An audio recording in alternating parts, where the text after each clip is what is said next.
আপনি যদি বর্তমান পৃথিবীর দিকে তাকান তাহলে দেখবেন যে ইসলামের বিরুদ্ধে এত ষড়যন্ত্র, এত কনস্পাইরেসি, এত অত্যাচার, অপারেশন, এত কিছুর পরেও ইসলাম হচ্ছে world's fastest growing religion right now. তো আপনি পশ্চিমা বিশ্বে দেখেন প্রতি জুমাবারে অনেক অমুসলিম, নন মুসলিম, ইহুদি, খ্রিস্টান, এইথিস্ট, সংশয়বাদী, অ্যান্টাগনিস্ট তারা এসে শাহাদা বাণী পড়ে মুসলমান হয়ে যাচ্ছে প্রতি জুমাবার। নারী পুরুষ নির্বিশেষে, আস্তিক নাস্তিক নির্বিশেষে প্রতি জুমাবারে তারা এসে শাহাদা পড়ে মুসলমান হয়ে যাচ্ছে। রাস্তাঘাটেও আমাদের পশ্চিমা বিশ্বের দায়ীরা রাস্তার মধ্যেও দাওয়াতি কাজ করে, আলহামদুলিল্লাহ। এটাকে স্ট্রিট দাওয়া বলে। এই যে এরকম টেবিল নিয়ে বসে কোরআনের ট্রান্সলেশন নিয়ে, কিছু ইসলামের সহজ সরল বই নিয়ে তারা নন মুসলিমদের সাথে ইসলাম নিয়ে কথা বলে, আর ওরা খুব ফ্রেন্ডলি মানুষের সাথে মেশে কথা বলে, ফলে ইজিলি তাদেরকে অ্যাপ্রোচ করা যায়। তো তাদেরকে অনেকে জিজ্ঞেস করে যে তোমার ধর্ম কি, তোমার বাবার ধর্ম কি, what do you think about life after death, মৃত্যুর পরের জীবন নিয়ে তোমার ভাবনা কি, তোমার দাদা কোথায় গেল, তোমার বাবা কোথায়, তো চলে গেছে, তুমিও কোথায় যাবা।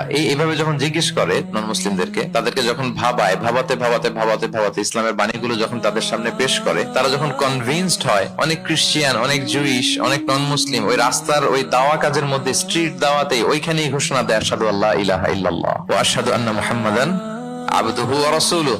রাস্তায় আধা ঘন্টা দাওয়া কাজের মধ্যেই ওরা কনভিন্সড হয়ে মুসলমান হয়ে যায়। গোটা বিশ্বব্যাপী এভাবে ইসলামকে আল্লাহ তাআলা ছড়িয়ে দিচ্ছেন। কেউ এর অগ্রগতিকে থামায় রাখতে পারবে না, অসম্ভব।